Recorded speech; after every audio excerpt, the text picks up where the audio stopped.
Hello, I am Pablo Escocato. I like streamies. I hate dogs. I'm a keen thief of chicken, and I'm the cultaholic heavyweight champion of this absolutely clawful world.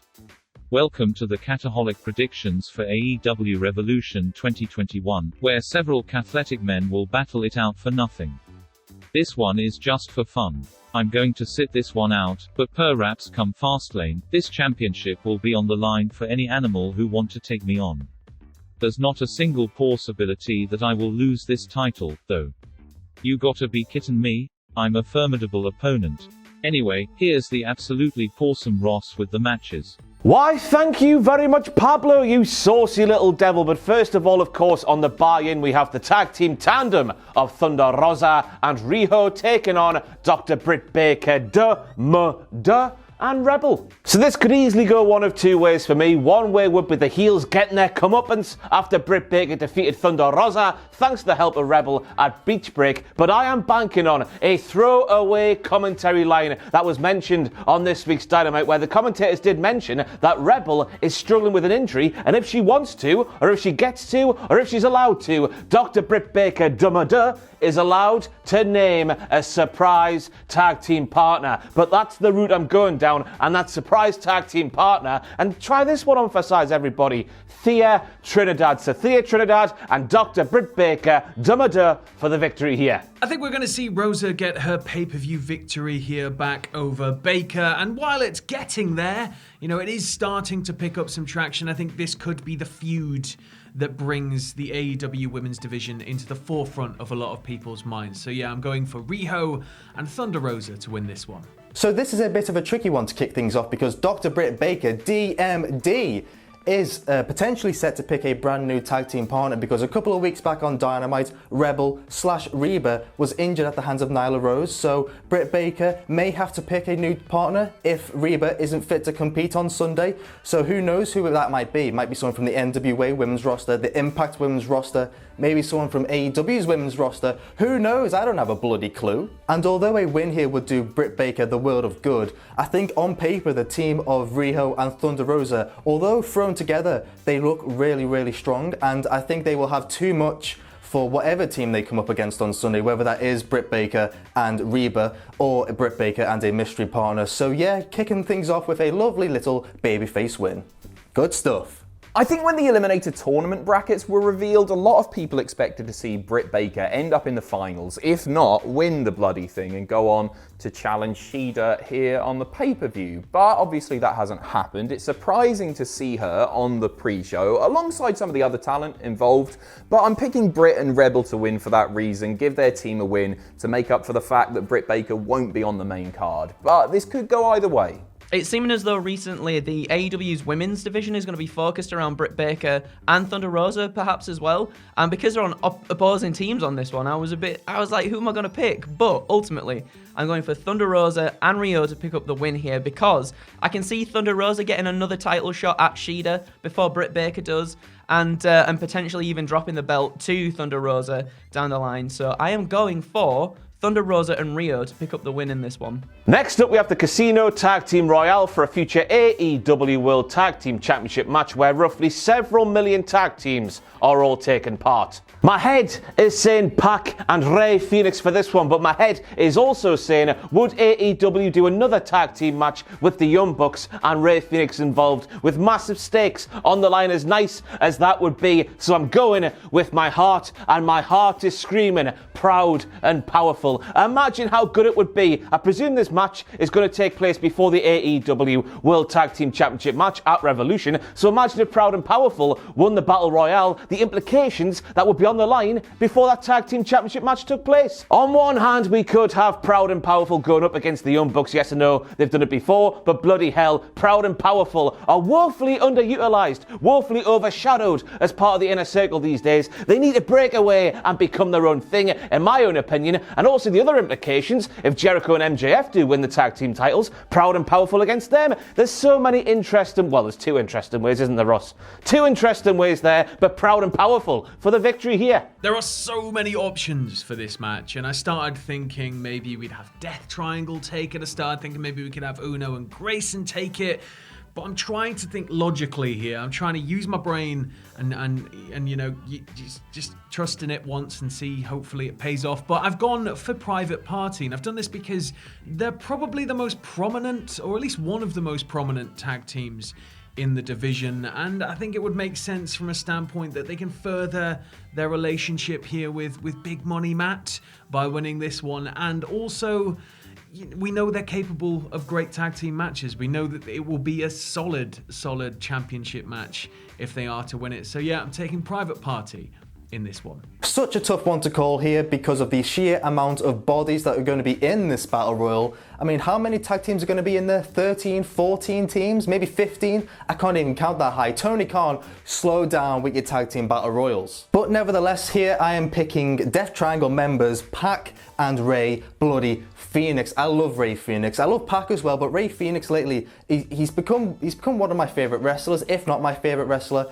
He's class, he's mint, he's brilliant, and I can see them picking up the win here. It might seem like the obvious pick, especially after the Go Home show on Dynamite this week, where they looked super strong, and they even got to come out to their own entrance music. When everyone was having a brawl at the end of the show, they got their entrance music, so that might be, you know, making things a bit obvious, a bit predictable, but I'm still going for them to get the win here and to get a lovely little title shot down the line. Gonna take Death Triangle here. I'm almost definitely being worked. I'm basing this on the fact that Pac and Phoenix had such a dominant showing on Wednesday night, properly establishing them as a two-man tag team. Combine that with the fact that at the end of the night, there was that big old brawl, everybody spilled out, Pac and Phoenix getting their own proper entrance with music. I've almost definitely hooked a red herring here, and if that's the case, I hate you, Tony Khan, you prick. Go on, Pac and Phoenix. Ooh, there's a lot of boys in this one and a lot of potential winners. And I can even see Santana and Ortiz winning this one because obviously with the winners of this match getting an AEW tag team title shot down the line, if Chris Jericho and MJF pick up those belts later in the night, ooh, that's some more inner city pressure within the inner circle. But I think I'm going to go for Alex Reynolds and John Silver in this one because the Dark Order have been on the rise. John Silver's been on the rise. Alex Reynolds. Like, I would love nothing more than to see the Dark Order get some gold. It'd make me so happy. So yes, I'm going with my heart and I'm going to say Alex Reynolds and John Silver to win this one. So next up we have Miro and Kip Sabian with Penelope taking on Best Friends. This one is the mere flip of a coin for me, so do I have a coin on my person? No, I don't, but I do have this severed head, so let's flip the severed head. It's landed face down, everybody, which clearly means a defeat for Miro and Kip Sabian, because I reckon, everybody, this gamer shtick for Miro in AEW is absolutely crap. So hopefully, one more big humiliation, just like the wedding for Miro, will see the end of this gamer shtick and see Miro go on a path of redemption and become the lovable guy we all know he can be from the Rusev Day days. So here, I'm going for a Best Friends victory. Now this one could go either way, really. We've got revenge for the wedding to take into account, we've got butler duties to take into account, but again, trying to trust in my head for once in my predictions life, I think I'm going to go for Miro and Sabian here. I think that this will present us with enough options that we could bring things to a close if we wanted, or we could spice up proceedings just that little bit more to inject a little bit more life into it. So yeah, I think I'm going to go for Miro and Sabian. Looking at this one, I can see nothing but a win for Kip Sabian and Miro, with the big boy Miro putting in a real dominant display. I think he could really benefit from a big showing here, and I think we're going to get it. Plus, Kip Sabian, the poor lad, he had his wedding ruined. Wedding was absolutely ruined by Orange Cassidy and Chucky T, and I feel really sorry for the lad, so go on, get some revenge, mate. You deserve it. And here we have arguably the match with the lowest hype on the entire show, which is such a shame considering the amount of talent involved in the match, but this just feels like the sort of bout that should happen on an episode of Dynamite and keep it away from the pay-per-view. No offense to anybody involved. I'm going to take the Best Friends here, simply because I would really like Miro to split away from Kip Sabian. So Kip eats the pin, Miro gets all pissed off, batters him, and then goes on to do something of a little bit more substance. Going for Miro and Kip in this one, I don't think we've really seen Miro at his full potential in AEW yet, and I think tonight is the night that we finally get to see him let loose. And it makes sense as well to get revenge after the whole wedding debacle too. And as much as Chuck and Orange have had an amazing 2020, just continuously been on the rise, I think tonight is Miro's night to get, he's going to get mad, proper mad. So next up in a big money match where the winner receives the loser's 2021 first quarter earnings, we have Adam Hangman Page taking on Matt Hardy. Believe it or not, everybody, Matt Hardy has won his first 3 pay-per-view matches in AEW, so surely the odds are stacked in his favour. But I'm saying no, Adam Hangman Page for the victory here. First of all, he's proved he's far cleverer than Matt Hardy, and second of all, he's going to be chill as F heading into Revolution on Sunday, because if you visit AdamPageWrestling.com and just watch that video, how could you be anything but completely zen? So he's got the right mindset, he's proved he's cleverer. Adam Hangman Page for the victory here, and of course we're still building towards Adam Hangman Page eventually, maybe several years down the line, taking the title off one Kenny Omega. So Adam Hangman Page for the win here. Now, while I've got Private Party taking the Tag Team Royal, I think I'm going to take Adam Page in this one. I feel like it's a good way to hand Matt Hardy's arse back to him a little bit for the way he's been going on recently, and Adam Page is a man of the people. Matt Hardy has not been very nice as of late, just not at all. He's been just a little bit of a contemptible person, and I think that Adam Page taking his first quarter earnings, and I guess, he's taking merch too, like releasing t-shirts for Matt Hardy and taking all the money from him. I feel like that would be a better resulting storyline out of this match, so I'm going to take Page. Here we go, it's big money match time. Here comes the money. Shane O'Mac is not in this match because this one is between Adam Page and big money Matt Hardy. I've really been enjoying this feud so far. I've really been enjoying the dynamics between Adam Page and the Dark Order, and I've also been enjoying big money Matt and that new heel persona that he's doing, healing things up, paying people off to ruin everything going on between Dark Order and Adam Page, the little scoundrel that he is.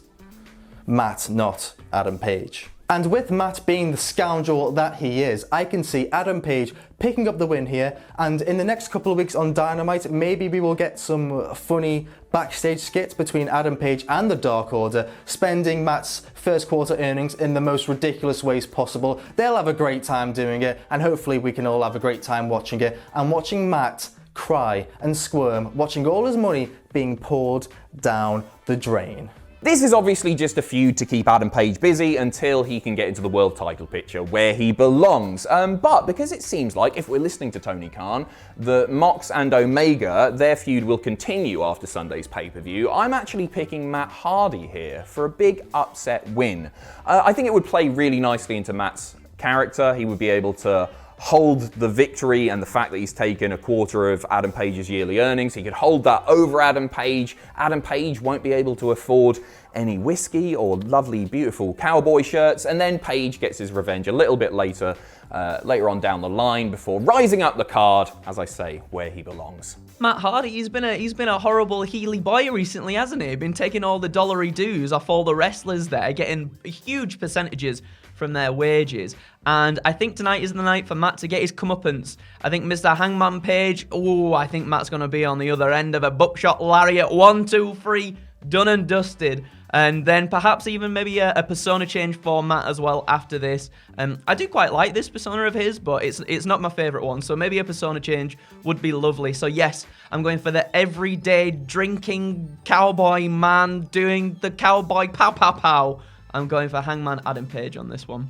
Let's predict the mystery Hall of Fame worthy talent who will sign with AEW on Sunday, everybody. For me, it depends how much stock we're putting in Hall of Fame worthy. Does that mean they're in a Hall of Fame already, or does that mean they could be in a Hall of Fame, but they aren't in a Hall of Fame as we're stood here right now? Or who knows? Could this be the Big Show, but with no BS? Therefore, Mr. Hikaru playing games with us and then bigging us up for this big reveal before revealing it to be himself and therefore turning heel already in AEW. They wouldn't do that. I don't think they would do that. I was thinking Christian until last night. It was reported everywhere that Christian has indeed signed a new contract with WWE. So therefore for me, I'm going for someone who's in a Hall of Fame right now, and with the tie-in with the Conrad podcast and all that, it just makes sense to me that Kurt Angle will be the mystery signing. Do I want to see Kurt Angle wrestle? No, I do not. He looked to be in severe pain when he last wrestled for WWE back in 2019. But I don't know Kurt Angle's body like Kurt Angle does, so who knows? He could wrestle. Let the guy decide for himself, all right? But the potential for him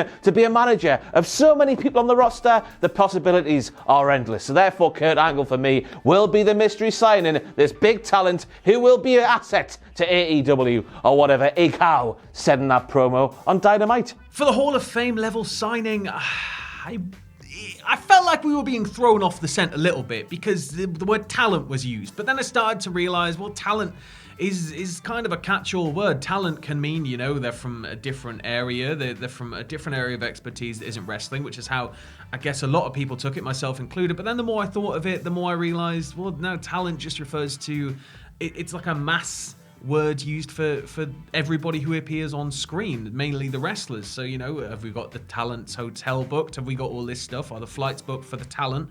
So I think I'm going to go for a wrestler. I was originally going to say Mauro Ranallo, but I just feel with the way he's been going on about how unhappy he was at his retirement, we're going to get Kurt Angle. Oh, real quick, it'd also help massively with Elevation, with the fact that they're wanting to, implement older stars and newer stars and get it all working together.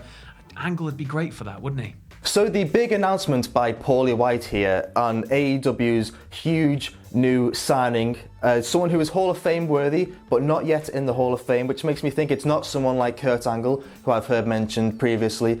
There's also other names thrown into the mix like CM Punk, Christian. I don't think it's either of those guys. I'm going to take a big punt here on someone who was announced for the Hall of Fame last year, but hasn't been inducted yet due to COVID and the Hall of Fame being postponed. I'm going to take a big punt on Big Dave Batista. I know he's probably busy being a movie star these days and he's got all that going on. And also he put a tweet out the other day saying, the word retirement and retired in wrestling, it doesn't mean anything anymore, so they need a new name to represent retirement. But maybe that's him just trying to throw scent elsewhere. Maybe that's Big Dave just trying to subvert expectations. Maybe he might show up on the show and be AEW's huge new signing. I've got no idea. I'm clutching at straws, but I'm taking a punt on Big Dave. Angle. Look,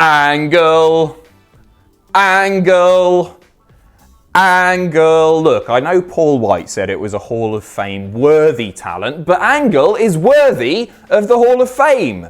He just happens to be in there already. No, look, Kurt has been very, very open about the fact that he was disappointed with how his retirement played out in WWE, and he strikes me as the kind of guy who would want to go out on his terms, and I think he has that opportunity in AEW. So, welcome, Kurt. I literally have no idea who this could be at all, so it's going to be a massive surprise when it does happen, but with Big Paul White saying that this person is Hall of Fame worthy, I'm gonna guess that they're not actually in the Hall of Fame yet. And I'm going to go for Brock Lesnar. I don't think it's gonna be Brock Lesnar. I'm probably gonna be very, very wrong, but AEW have proven that they like to throw the big bucks in the way of some wrestlers in order to get the big names in on the product there, and it'd just change the wrestling landscape, wouldn't it? If Brock Lesnar turned up in AEW, can you imagine? We'll all turn upside down, it'll be mental. But yeah, that's the person that I'm thinking of, and I'm gonna go for him. I'm gonna go for Big Brock Lesnar, because he's a big boy name with big boy muscles. Brock Lesnar. So next up in the face of the Revolution ladder match for a future TNT Championship matchup, we have Cody Rhodes against Scorpio Sky, against Penta, against Lance Archer, against Max Caster, and against TBA. Picture the scene, everybody. The 5 announced men in the match. They're all in the ring. They're in a big circle. In the middle of the circle is one of the ladders to be used in this matchup. We're all expecting the Titantron to light up with music and videos and all kinds of pyro and whatnot, but instead the lights just go down. All of a sudden, the lights come back up, and stood where the ladder once was, with his eyes locked on Cody Rhodes, is Shaq, because I'm not buying it, AEW. Shaq is not a mystical, mythical, magical human being who can just disappear.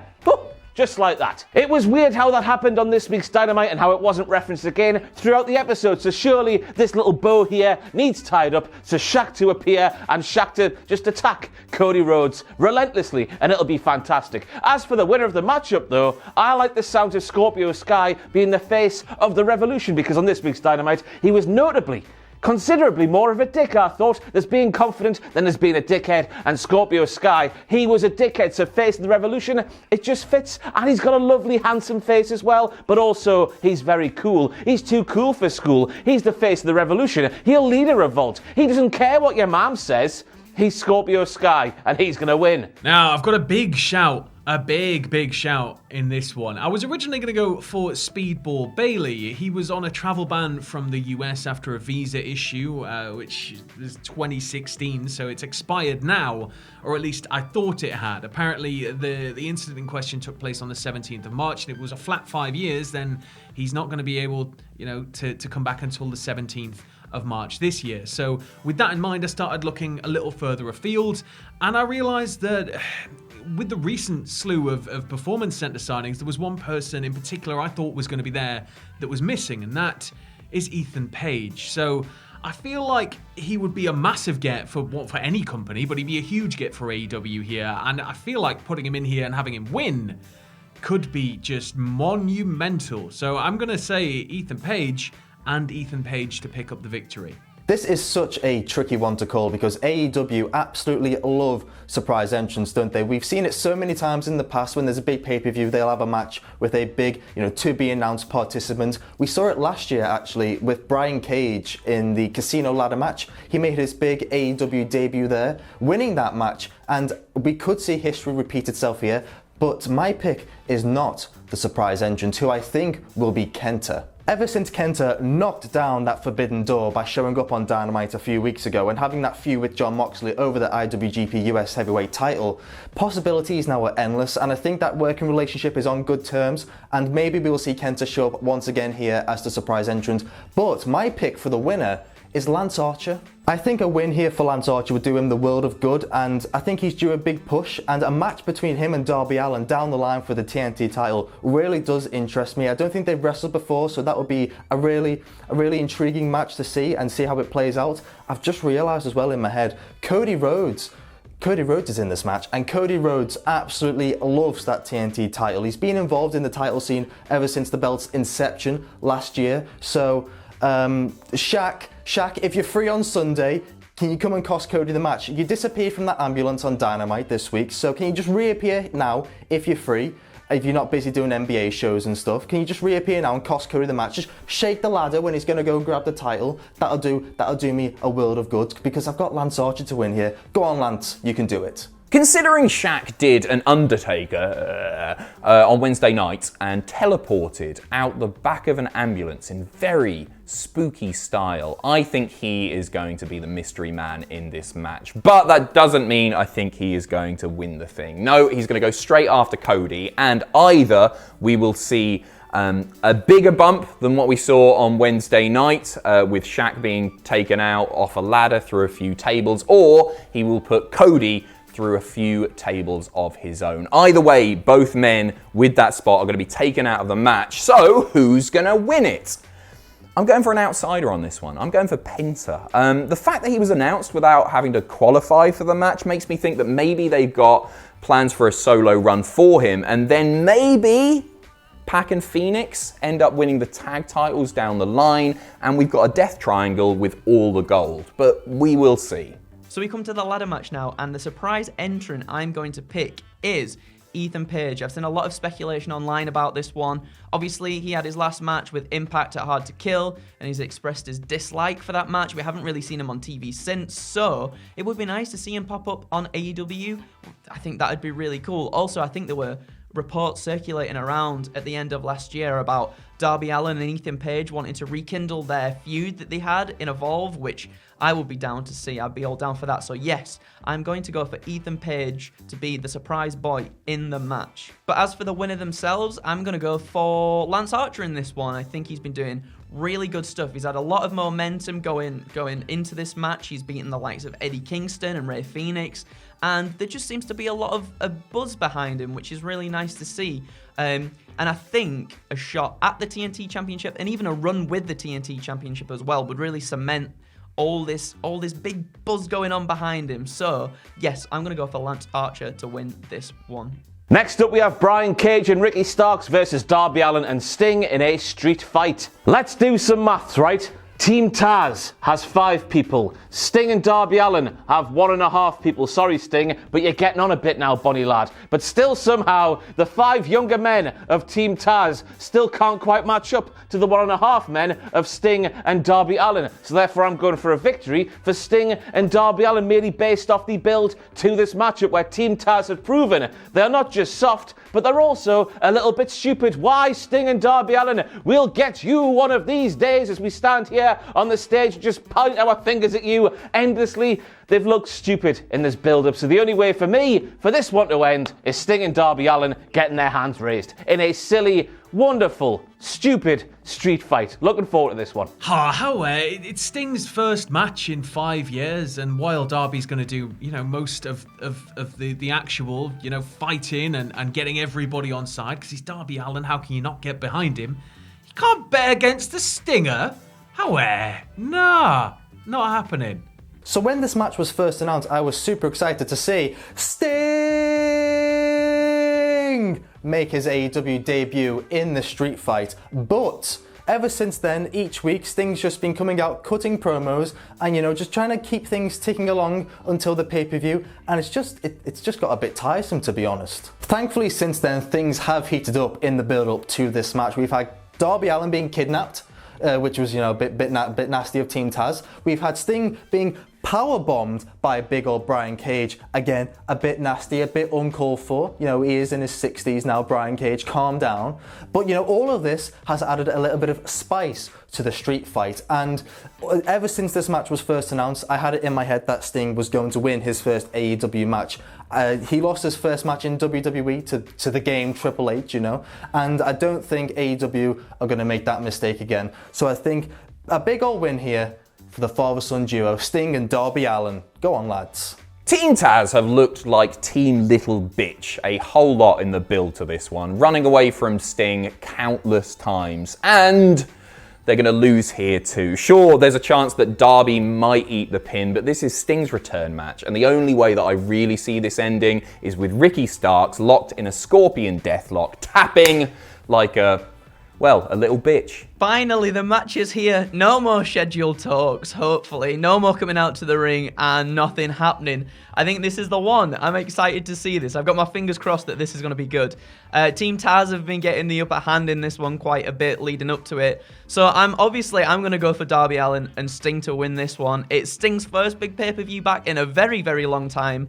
And yeah, I can't see Darby and Sting not winning this one. Just please, Sting, please don't die, please, thank you. Don't die, Sting, thank you. So next up for the AEW Women's World title, we have Hikaru Shida defending her title against Riho Mizunami. Now, I watched this match back for research purposes on the YouTube, and I saw a comment at the top of the comment section on that match from somebody called Andrei Pitko, and it had a few hundred likes, therefore it must be true. I'll read it to you now. For those who don't know, Riho Mizunami was about to retire from professional wrestling before she was booked by AEW back in 2019. She loved the experience so much, she decided not to retire until she had the opportunity to wrestle there again. So isn't it lovely to see AEW making her the one to win that title eliminator tournament? And if her intentions, which I don't know because I know nothing about professional wrestling, if her intentions are still to retire, having appeared now once again for AEW, what better way to go out in the traditions of the wrestling business where you always lose your last match? What better way to go out than in a big AEW Women's World title match with Hikaru Shida retaining her title? So hopefully that made sense there, but I'm going for Shida for the win here.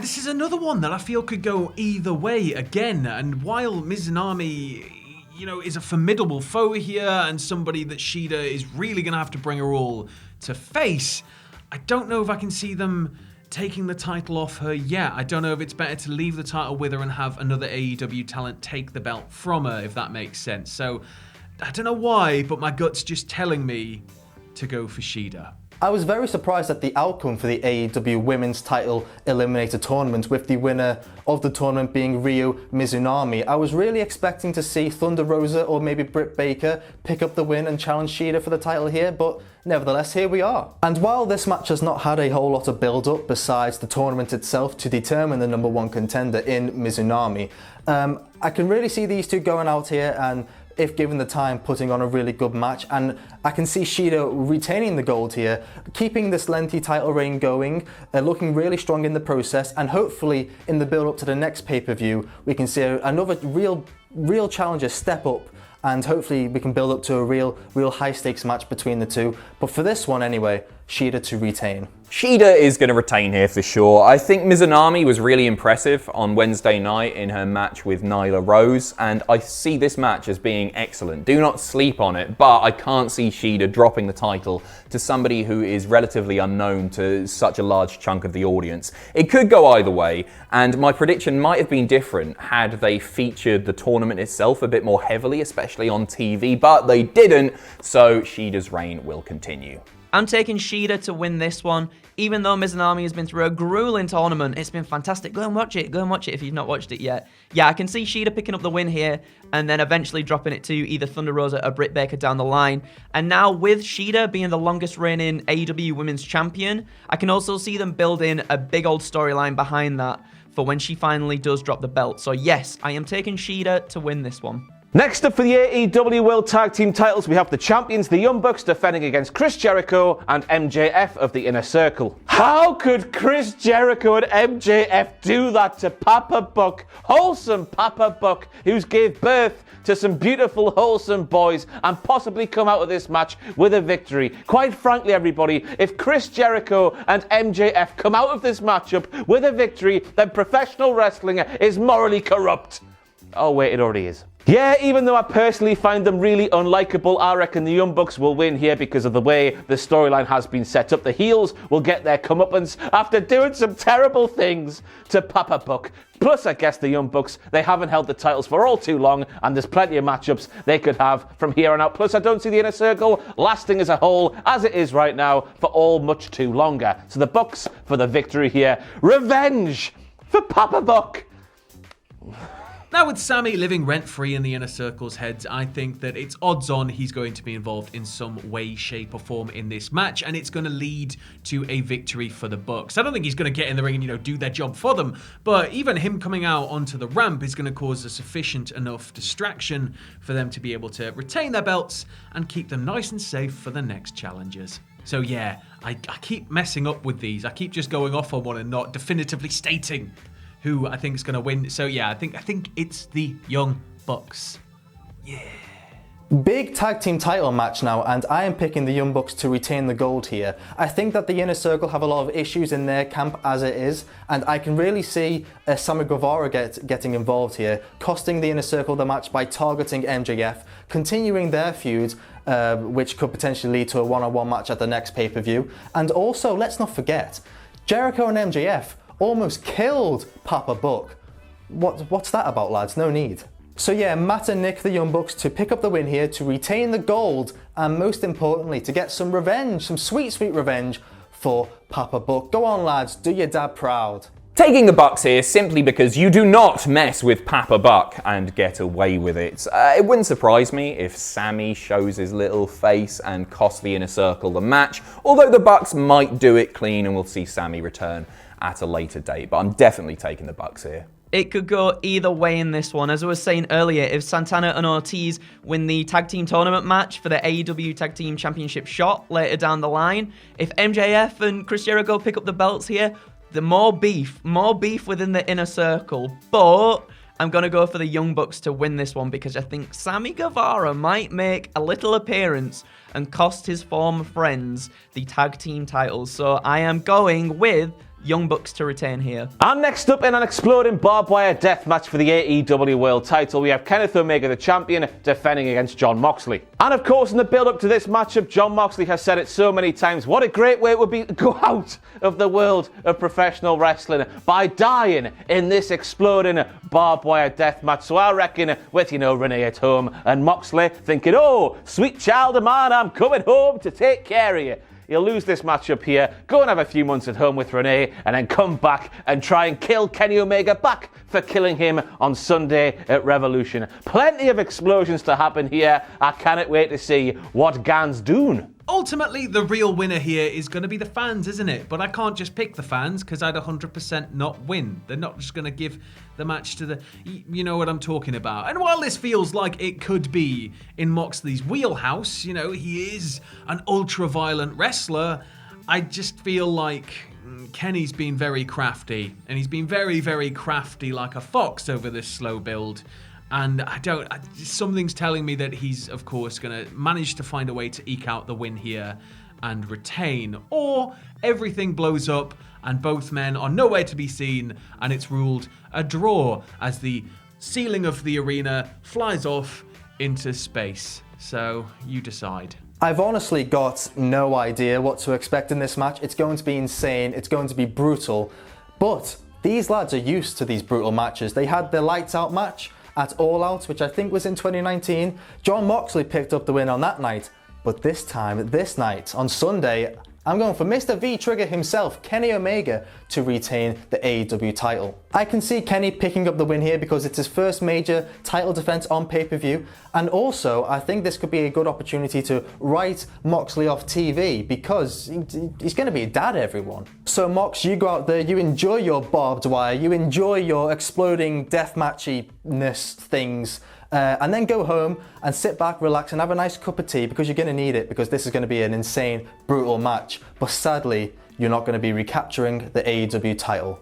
Sorry, mate. Oh, this is going to be brutal, isn't it? I can't wait for this one. I love a bit of deathmatch wrestling. I really do. I don't want to see it all the time, but when a feud calls for it, then I'm well into it. If you don't want to watch, turn off.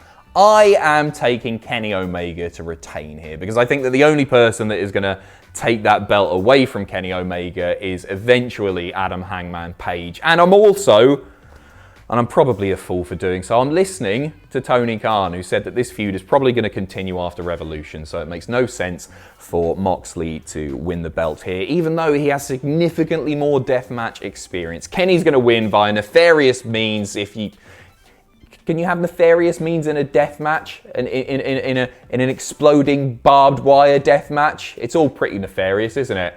Omega to win.